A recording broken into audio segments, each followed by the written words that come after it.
आज हम multiplication of integers part 2 यानी पूर्णांकों की गुणा भाग 2 लेके आपके सामने हैं। हम प्रश्न करेंगे इंटीजर्स की मल्टीप्लाई के।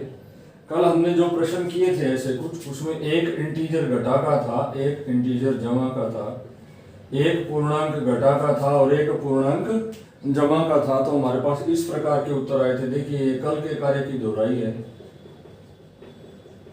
यदि दो में से एक पूर्णांक घटा का हो तो उत्तर में घटा का निशान आता है। -3 × 4 -3 × 4 बराबर -12, 2 × -5 = -10। ऐसा काम हमने कल किया था, आपको याद आ जाएगा। प्रश्न संख्या 3 हमने किया था 7 × -6 बराबर -42।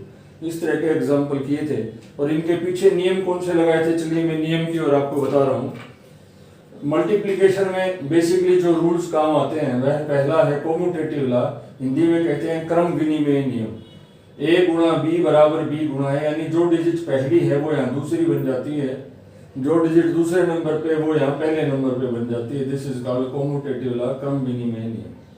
नियम नंबर 2 एसोसिएटिव लॉ, साहचर्य का नियम।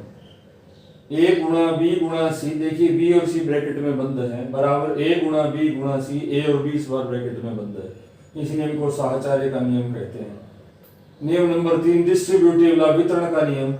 a गुणा b जमा c, देखिए b और c के बीच में जमा का निशान है, बराबर में a को पहले b से गुणा किया, a गुणा b हुआ, फिर जमा का निशान, फिर a को c से गुणा किया, a गुणा c आया। तो इस प्रकार ये तीन मुख्य नियम है जिनकी हमें जरूरत पड़ती रहती है।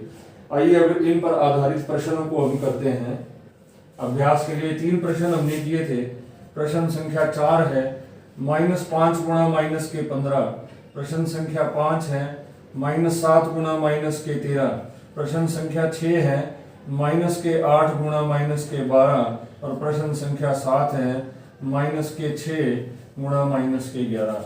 यानी आप इन चारों प्रश्नों में एक समानता ढूंढने का प्रयास कीजिए। पहली डिजिट के साथ भी माइनस का निशान है, दूसरी डिजिट के साथ भी माइनस का निशान है। इसी प्रकार यहाँ भी दोनों डिजिट माइनस की, यहाँ भी दोनों डिजिट माइनस की हैं और यहाँ भी दोनों डिजिट माइनस की हैं। देखिए 15 × 5 = 75 और निशान आया जमा का, दिस इज योर आंसर। 13 × 7 = 91, निशान आया जमा का, दिस इज योर आंसर। 12 × 8 = 96, निशान आया जमा का, दिस इज योर आंसर। 11 × 6 = 66, निशान आया जमा का, दिस इज योर आंसर। तो ये कुछ चुनिंदा प्रश्न आज हमने करने की कोशिश की है और इन प्रश्नों के साथ साथ अब जब तक हम अभ्यास नहीं करेंगे तब तक हमारे प्रश्न ठीक तरीके से नहीं हो पाएंगे। होमवर्क में आ जाइए। प्रश्न संख्या 1 -4 × -10। प्रश्न संख्या 2 -3 × -11। प्रश्न संख्या 3 -2 × -12। प्रश्न संख्या 4 -1 × -13। प्रश्न संख्या 5 -5 × -10। प्रश्न संख्या 6 -6 × -11। 11 की बजाय 12 ले लीजिए, शायद ये इधर आ गया है। -7 × 15। प्रश्न संख्या 8 -8 × -9 ले लिया हमने।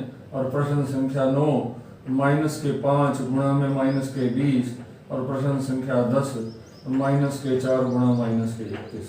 ये 10 प्रश्न आप ध्यान से देखिए। 10 के 10 प्रश्नों में दोनों अंकों में घटा का निशान है। तो ये आज का होमवर्क है। और बच्चों रोज की भांति आज भी मैं इनके आंसर नहीं दे रहा हूँ, बिल्कुल सरल आपको ध्यान रखना है। इनसे मिलाइए, प्रश्न करने के बाद मिलाइए, उत्तर में प्लस का निशान आना चाहिए और यही आपको सावधानी रखनी है, ध्यान रखनी है।